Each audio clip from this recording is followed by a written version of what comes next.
Bonsoir à toutes et à tous et bienvenue aujourd'hui, 7 avril, mardi 7 avril 2020 pour la méditation numéro 18, si je ne me trompe pas. Ah, on est bien ça, 18. Et donc, nous allons voir ce que nous réserve aujourd'hui notre ami pasteur Jean-François Denis au travers de son psaume numéro 18, dans le psaume des temps modernes, et combien notre bien-aimé Saint-Esprit veut, dans le nom de Jésus, encore nous enseigner aujourd'hui. Alors, voyons sans plus tarder comment s'intitule le psaume numéro 18. Le titre, « Ce à quoi l'épouse de Christ est appelée ».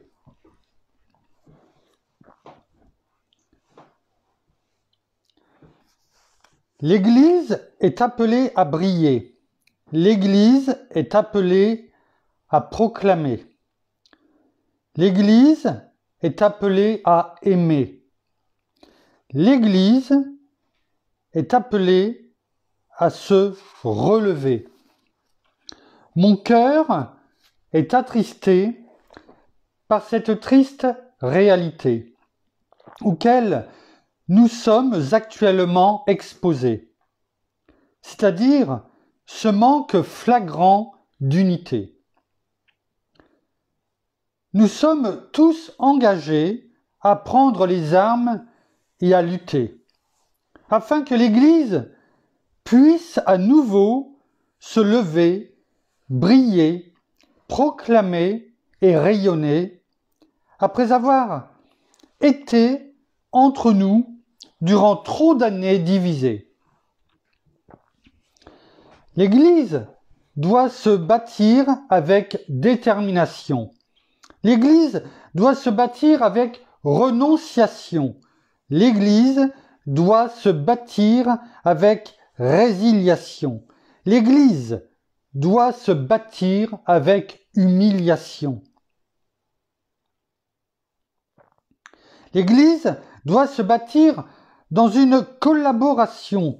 L'Église doit se bâtir à travers une mobilisation. L'Église doit manifester le pardon.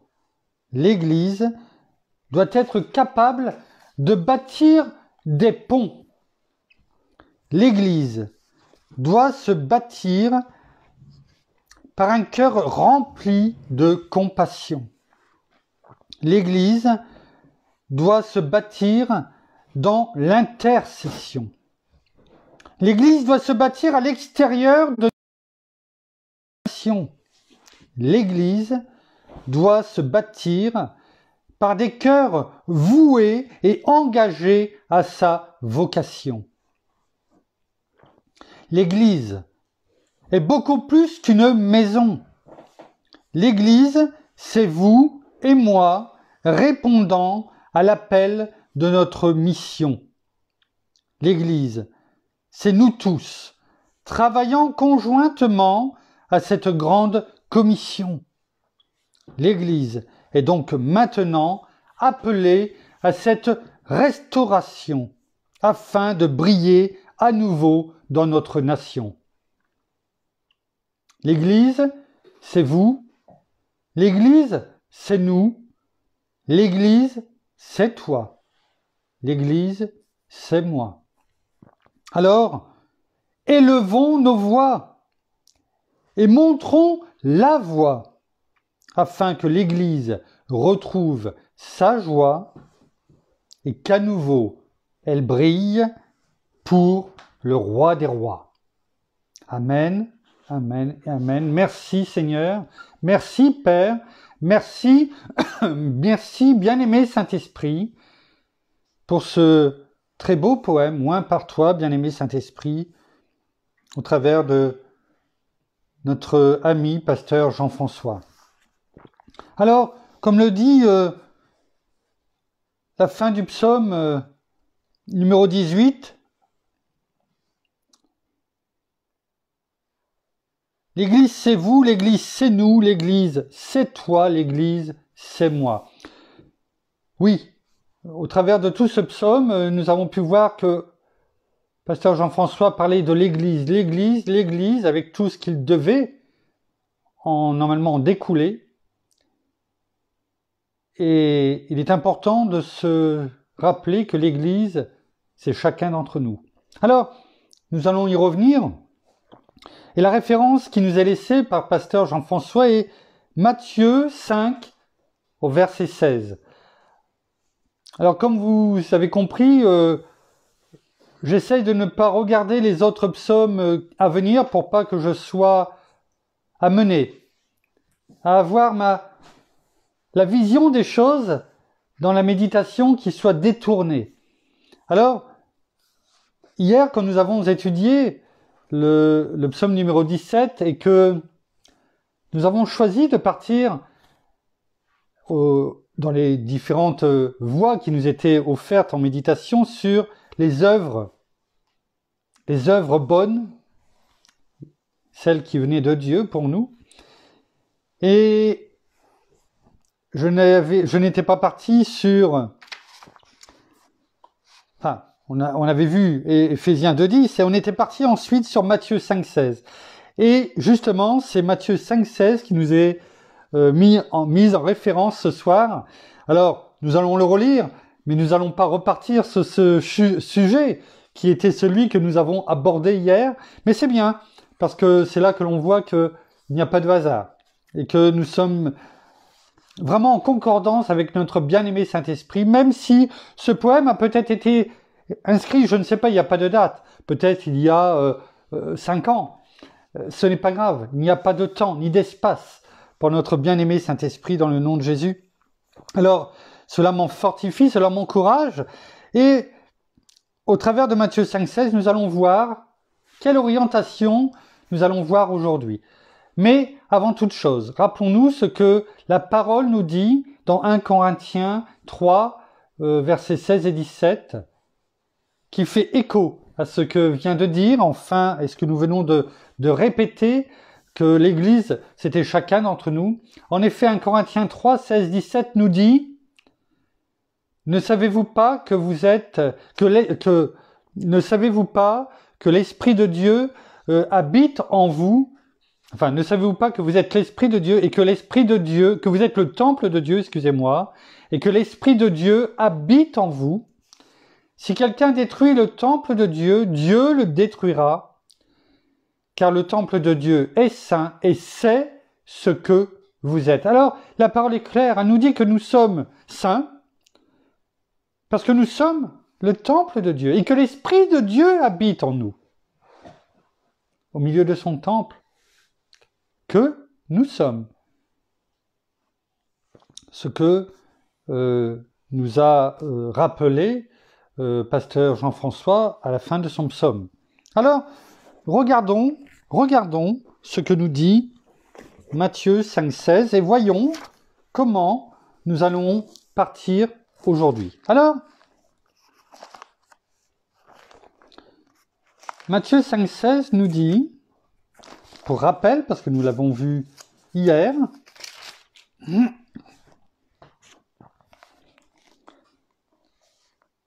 que votre lumière brille ainsi devant les hommes, afin qu'ils voient vos œuvres bonnes et glorifient votre Père qui est dans les cieux.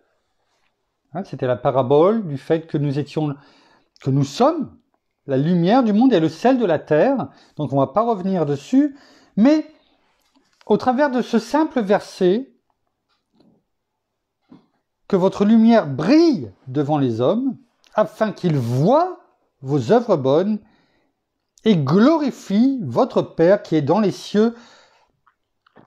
On peut voir qu'il y a un résultat qui est exigé. Un résultat qui est exigé. Nous devons briller afin que les hommes voient nos œuvres bonnes. Nous l'avons en partie vu hier. Aujourd'hui, notre méditation va davantage s'appuyer tout en étant complémentaire, la suite, on va dire, de ce que nous avons vu hier, vu hier, eh bien, nous allons davantage appuyer sur le résultat qui est exigé. Et c'est ce qui ressort, en fait, du poème aussi de Pasteur Jean-François, avec tout ce que nous devrions, malheureusement, être au-delà de toute dénomination. Parce que rappelons-nous, lorsque notre Seigneur reviendra, il ne va pas venir rechercher une dénomination quelconque. On ne va même pas les citer. Ce serait faire même honte à notre Père et à notre Seigneur. Il revient chercher son Église, chacun d'entre nous, ceux qui ont un cœur pur, tourné vers notre Seigneur, qui mettent en pratique la parole, qui glorifient notre Père par les œuvres qu'il nous a demandé de faire, qu'il nous a mis à cœur de faire, et ceux qui se laissent conduire par notre bien-aimé Saint-Esprit à les faire. C'est ça qui glorifie Dieu, notre Père. Donc, nous allons donc appuyer davantage ce soir sur ce résultat qui nous est exigé. Alors, prenons Matthieu 3, verset 8. Il est écrit « Produisez donc du fruit digne de la repentance ». Avec ce verset très court qui fait une phrase et demie, enfin, dans une colonne, on s'aperçoit que là, on nous demande, il est fait rappel à la productivité. Nous devons être productifs. Et comment pouvons-nous être productifs si nous ne sommes pas dans l'action? Ce que nous disions hier. La foi conduit à l'action. Et donc là, nous devons être productifs. Productifs dans les œuvres bonnes que notre Père nous demande d'accomplir. Voyons maintenant ce qui est écrit dans Marc 4, verset 20. Il est écrit « D'autres ont reçu la semence dans la bonne terre. Ce sont ceux qui entendent la parole, l'acceptent et portent du fruit. Un grain en donne 30, un autre 60 et un autre 100. » Nous allons revenir un petit peu dans cette explication avec un autre passage de la parole. Mais là, on peut voir en fait nous est expliqué les degrés, les différents degrés qu'apporte la productivité. Quand on est productif pour les œuvres de notre Père, au nom de Jésus, en nous laissant conduire par son esprit qui est en nous, comme nous l'avons dit en introduction, en semant la parole et en laissant agir, parce que nous semons, mais ce n'est pas nous qui arrosons et ce n'est pas nous qui faisons croître. Simplement semer. Eh bien, des paroles qui auront été semées et qui entreront dans les cœurs, dans de la bonne terre, eh bien certains en porteront et porteront du fruit. Certains 30, un autre 60 et un autre 100. Nous ne savons pas quelle sera la personne qui recevra cette bonne semence. C'est pour cela que nous devons semer et ne pas se fier, comme nous avons pu déjà en parler, au paraître, à l'apparence. Et nous ne connaissons pas les cœurs. Seul notre Père connaît les cœurs, la profondeur. Notre bien-aimé Saint-Esprit, il est dit que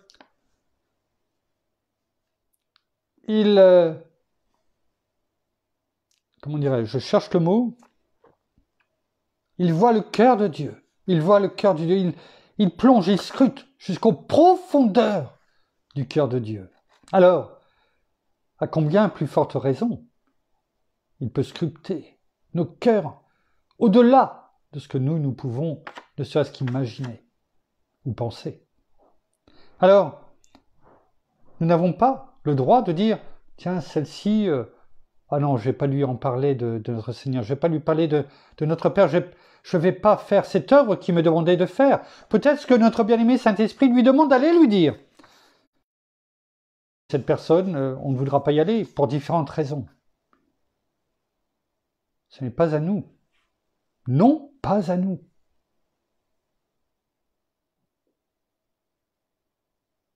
Mais nous simplement, nous devons faire ce que notre bien-aimé Saint-Esprit nous conduit à faire. Parce que peut-être que cette personne, ce sera quelqu'un qui va porter du fruit. Et ça sera peut-être celle qui va en porter 100. Peut-être plus même encore. Alors, ne cherchons pas à savoir les pourquoi. Quelquefois, nous aurons des réponses, quelquefois, nous n'en aurons pas. Qu'importe. Faisons tout simplement ce à quoi nous sommes portés, appelés à faire, c'est-à-dire proclamer la bonne parole, l'évangile. Ce que chacun de nous, au sein de l'Église, devons faire. Nous unir, oui. Et ce psaume de Pasteur Jeff fait encore plus écho et me parle encore d'autant plus parce que ça fait 4 ans et demi que je martèle ce même message, mais pour non pas des entrepreneurs chrétiens, mais des entrepreneurs tout court. L'unité. L'unité. C'est ça qui fait la différence. Une seule voix. Une seule voix. Et si nous sommes tous unis pour la même cause, avec une seule voix, beaucoup de choses peuvent changer. Oui. Ça, c'est le message que je dis pour les entrepreneurs, tout court.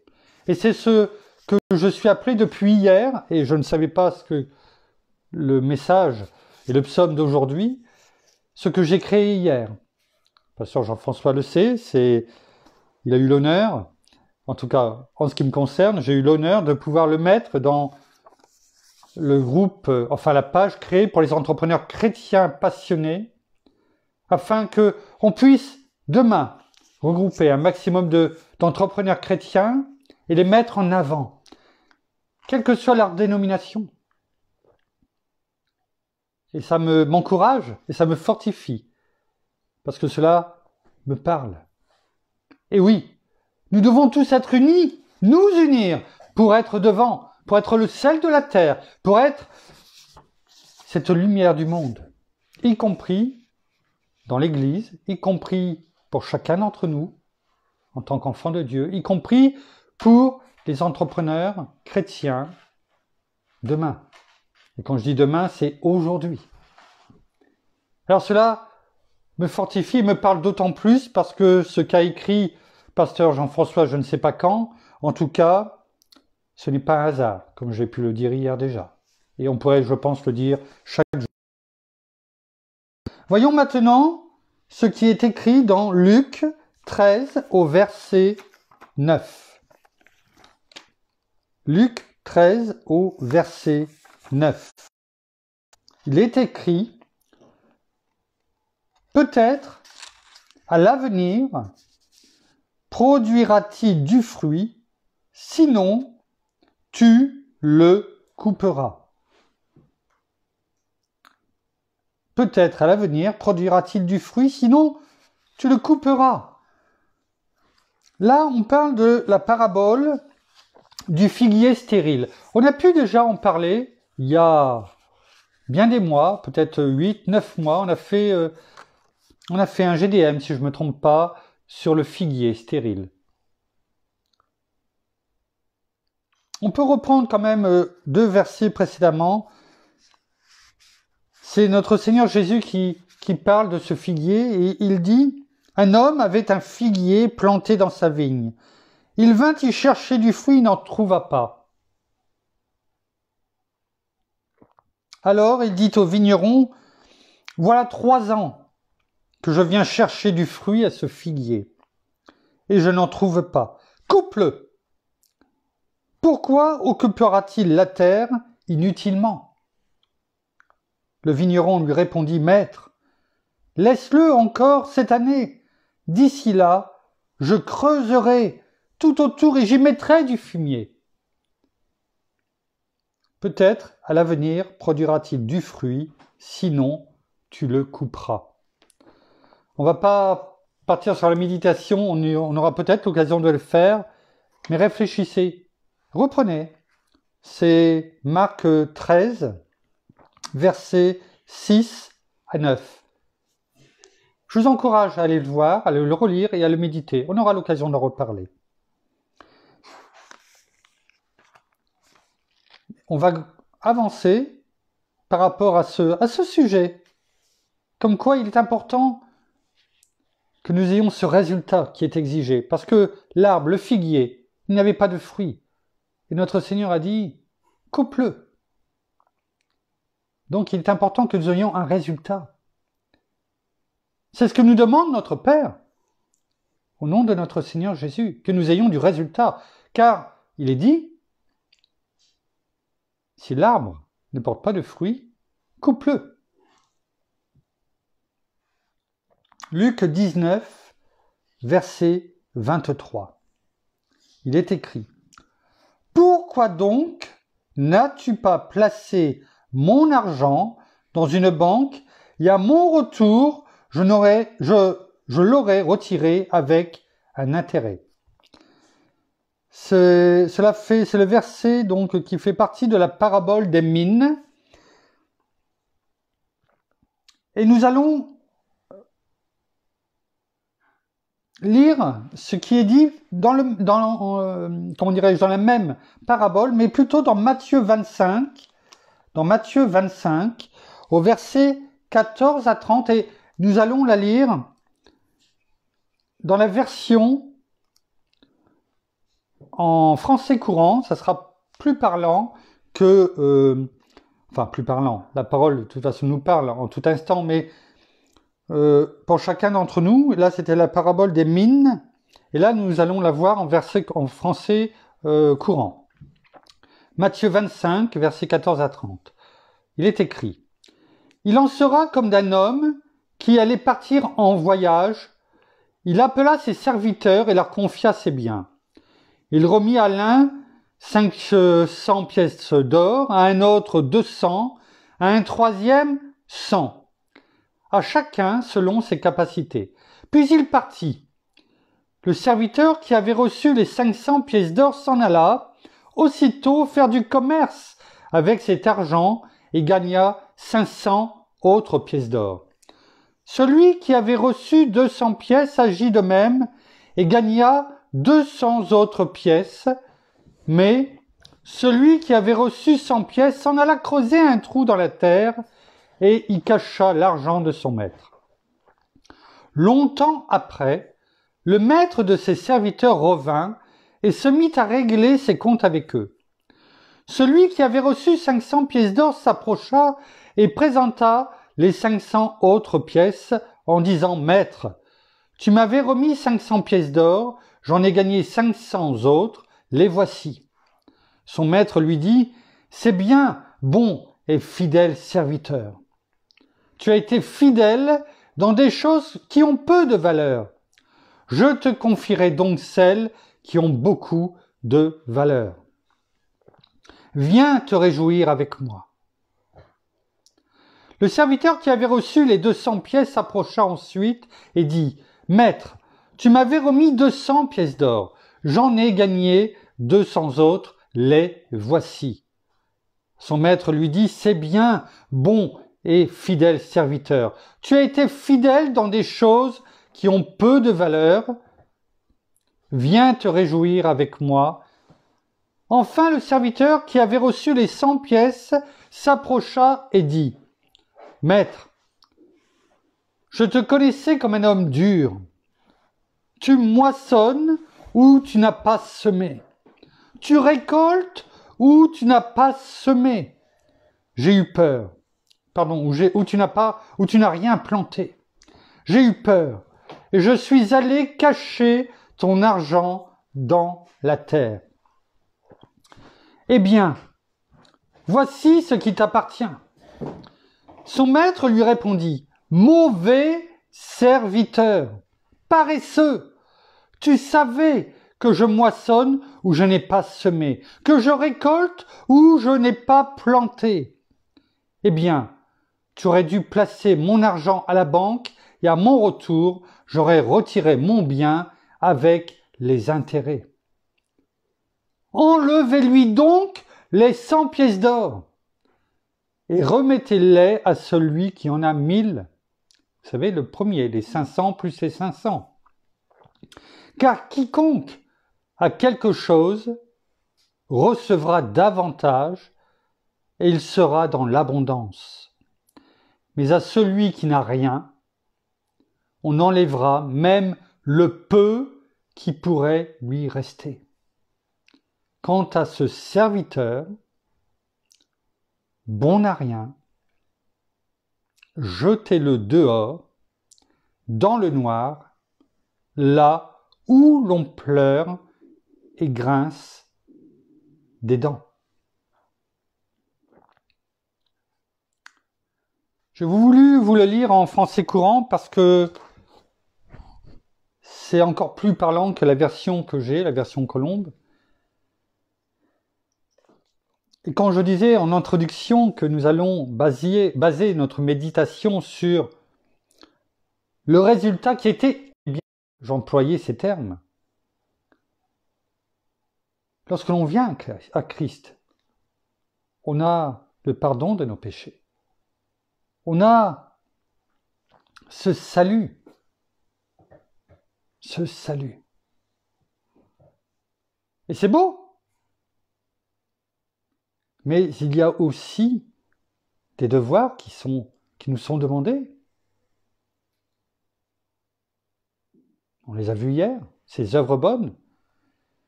Cela ne veut pas dire, parce que je vous entends déjà d'ici, donc ça veut dire que le salut nous est retiré.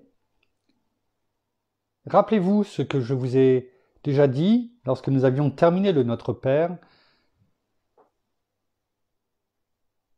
Ce n'est pas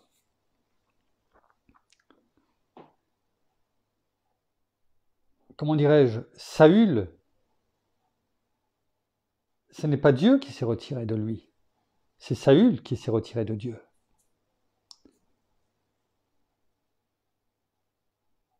L'homme, à partir du moment où il reçoit notre Seigneur, doit porter du fruit. En fonction de ce qu'il lui est demandé de faire, mais aussi, comme Marie-Hélène, mon épouse, en parlait hier soir dans sa prière, nous sommes appelés à aller au-devant de l'autre. Si nous n'apportons pas la parole à ceux qui ne l'ont jamais entendue, comment ont-ils une once de chance d'être sauvés? Si nous ne semons pas, nous ne récolterons rien. Pas nous, mais notre Père, au moment où il viendra et qu'il enverra notre Seigneur. Récolter, chercher son Église, chacun d'entre nous. Celui, dans la parabole, qui avait été enterré, les 100 pièces d'or. Quelque part, en enterrant ces 100 pièces d'or, il s'enterrait lui-même. C'est-à-dire qu'il se détournait. Il repartait quelque part dans le monde. Il ne voulait pas forcément lire la parole. Il ne voulait pas prier. Petit à petit, il s'éloignait. À tel point qu'il a fini par le rejeter parce qu'il en avait peur. C'est ce qu'il est dit. C'est ce qu'on vient de lire. N'oublions pas que la parole le dit. L'amour bannit la crainte. Pour avoir cette peur qu'il avait, il ne pouvait pas être dans la foi. Isaïe 41:10, sois sans crainte, car je suis avec toi. Ne promène pas des regards inquiets, car je suis ton Dieu. Je te fortifie, je viens à ton secours, je te soutiens de ma droite triomphante. Il s'était enterré avec son argent. Et c'est lui de lui-même, comme Pharaon, comme Saül, quand on en a parlé dans Notre Père, qui s'est retiré, qui a endurci son cœur et qui est reparti. Il était déjà dans les ténèbres. Et il a été tout simplement renvoyé dans les ténèbres. Ce salut, ce n'est pas Dieu qui lui a retiré. On ne perd pas le salut une fois qu'on l'a reçu. En tout cas, ce n'est pas Dieu qui le retire, c'est nous-mêmes qui nous en éloignons.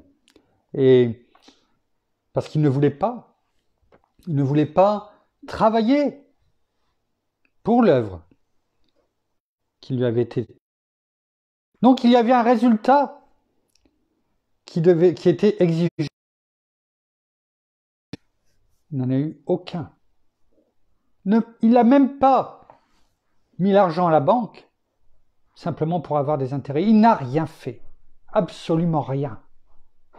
Paresseux. Bon à rien. C'est fort ces mots. Et c'est ceux que la parole emploie. Ce n'est pas les miens. Attention.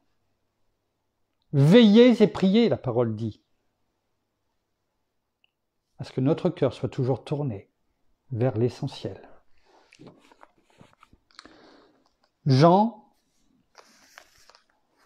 15 au verset 16. Jean 15 au verset 16 nous le dit. Et c'est important de nous le rappeler. C'est notre Seigneur qui parle. Il est écrit, ce n'est pas vous qui m'avez choisi, mais moi je vous ai choisi et je vous ai établi afin que vous alliez, que vous portiez du fruit et que votre fruit demeure, pour que tout ce que vous demanderez en mon nom, ce n'est pas vous qui m'avez choisi, mais moi. Ça ne veut pas dire que un tel ou un tel a déjà été choisi. Bien sûr, là, il parlait aux apôtres. Mais rappelons-nous en cette semaine, nous y reviendrons demain et après-demain jusqu'à la fin de la semaine, que notre Seigneur, cette semaine, en cette semaine de Pâques, a souffert pour nous. Il s'est donné pour nous. Et en se donnant, il nous choisissait, toi, moi, chacun d'entre nous. C'est lui qui nous a choisis. Par la croix. Pour que chacun d'entre nous, en venant à la croix, nous ayons le salut. Ce salut qui vient de lui. Et c'est par lui que nous avons la vie éternelle, ce salut, le pardon de nos péchés. Parce qu'il a tout accompli. Il nous a choisis en se portant volontaire pour notre salut. Éphésiens, on les a étudiés, les 3 premiers chapitres d'Éphésiens. Il est écrit que c'est en Christ que nous avons été sauvés, appelés, choisis. Donc oui, ce verset a toute cette vérité encore aujourd'hui, encore plus cette semaine, parce qu'il nous a libérés de l'esclavage. Il faut se rappeler ce qu'il a subi, ce qu'il a souffert pour nous, mais il faut aussi se rappeler que par cette semaine, il a brisé nos chaînes. C'est ce qu'il veut faire avec chacun d'entre nous. Et c'est pour ça que notre Père est patient et qu'il n'a pas encore commandé le retour de notre Seigneur. Il est patient, parce que la parole le dit, il ne veut qu'aucun de nous se perde.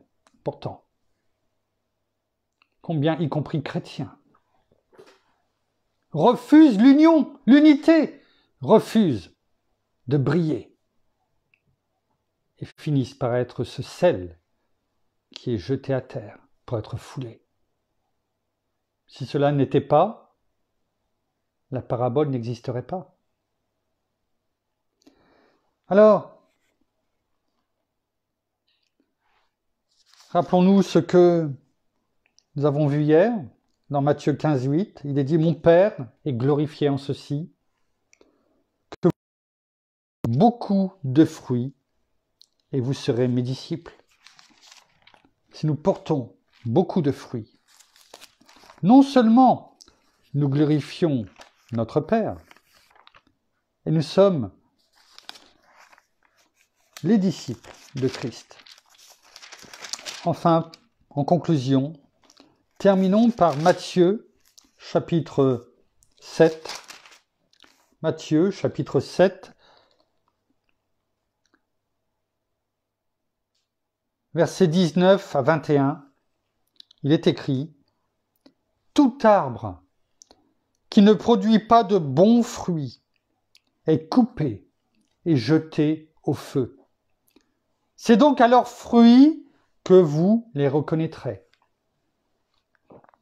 Quiconque me dit « Seigneur, Seigneur » n'entrera pas forcément dans le royaume des cieux, mais celui-là seul qui fait la volonté de mon Père qui est dans les cieux. Et la volonté de notre Père qui est dans les cieux était ici, dans la parole, dans sa parole. Et sa parole nous demande des résultats, exige des résultats, comme on exige d'un arbre fruitier qu'il porte du fruit et du bon fruit. Sinon, au bout d'un moment, s'il ne donne pas de fruits, eh bien, on s'en sépare, on le coupe, on en fait du bois mort, on le prend et on le jette au feu. C'est ce qu'on fait dans la vie. Et si l'image qui est prise par notre Seigneur, par notre Père dans sa parole, est celle-ci, à combien plus forte raison nous devons faire attention aux résultats que nous portons, aux fruits que nous amenons à notre Père. Continuons à semer, continuons à apprendre, à méditer, à nous fortifier au travers des enseignements que notre bien-aimé Saint-Esprit nous porte au quotidien et nous donne au quotidien. À toi toute la gloire, Père, dans le nom de Jésus. Nous terminons par la prière.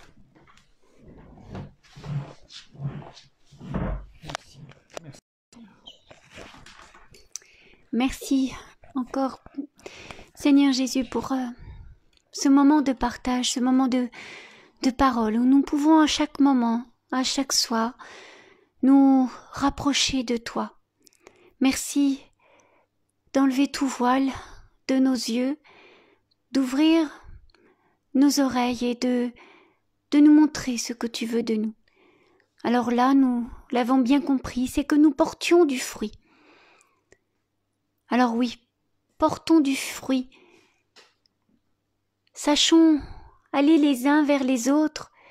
Sachons former ce corps que tu nous demandes d'être. Oui, cette Église, l'unique. Nous l'avons entendu, ce n'est pas plusieurs églises, mais ton Église.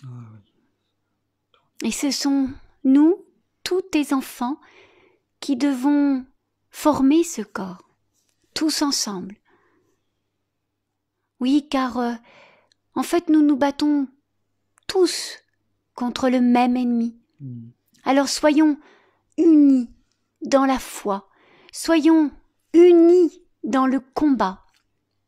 Formons cette unité pour nous fortifier, pour nous encourager les uns les autres. Mais comme nous l'avons dit, pas seulement nous, frères et sœurs, mais aussi les autres personnes qui ne te connaissent pas encore, Seigneur Jésus. et qui ont besoin d'être délivrés, qui ont besoin d'être guéris, qui ont besoin d'être sauvés. Alors oui, faisons ce que tu nous demandes, ce que nous sommes appelés à faire. C'est d'aller au dehors, de parler de toi. Dans tous les moments de la vie, un sourire, une parole, oui, Seigneur, simplement ça, oui, un mot, un partage, un bonjour, une main tendue. Oui, nous voulons non pas briller nous, mais toi, à travers nous. Et que les personnes vers lesquelles nous allons, eh bien, te glorifient et se disent en eux-mêmes que nous sommes différents. Oui, car nous sommes réellement différents. Nous sommes tes enfants. Mais sachons ouvrir nos bras, ouvrir nos bouches et tendre la main.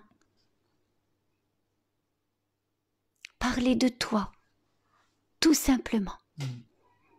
Alors merci encore de ce que tu nous donnes, mais ce que tu vas donner aussi à toutes ces personnes qui ne te connaissent pas, qui est la vie éternelle, qui est ton amour et ta paix. Dans ce monde qui aujourd'hui traverse tant de choses, tant de difficultés, tant de méchanceté, oui, ton amour et ta paix. Alors merci Seigneur, et que nous puissions à travers la parole, eh bien comprendre ce que tu veux nous dire et le partager. Soyez tous abondamment bénis, frères et sœurs, et ouvrez vos cœurs, tendez la main, ouvrez votre bouche, ouvrez vos oreilles et vos yeux. Dans le nom de Jésus. Amen. Voilà, se termine la méditation de ce jour. On va pas revenir sur tout ce qu'on a pu dire. Soyez abondamment bénis. Faites attention malgré ce beau temps, cette belle température. Rappelons-nous ce qui se passe quand même. Le but, c'est de ne pas d'en avoir peur. Hein. Je vous renvoie toujours sur la vidéo de Pasteur Jean-François, qui est sur le mur Mission Paraclète. Allez le voir si vous ne l'avez pas encore fait. Allez-y. Mettez un commentaire si vous le souhaitez. C'est important que nous soyons unis, y compris dans ce que nous regardons et de ce qui est partagé. C'est le début. Si on ne le fait pas ça, ces petites choses, eh bien, on va avoir du mal à en faire des plus grandes. Alors, prenez soin de vous. Bon courage pour tous ceux qui continuent à travailler demain. Soyez bénis. En ce qui nous concerne, nous serons là demain, au même endroit, à la même heure. À demain. Au revoir.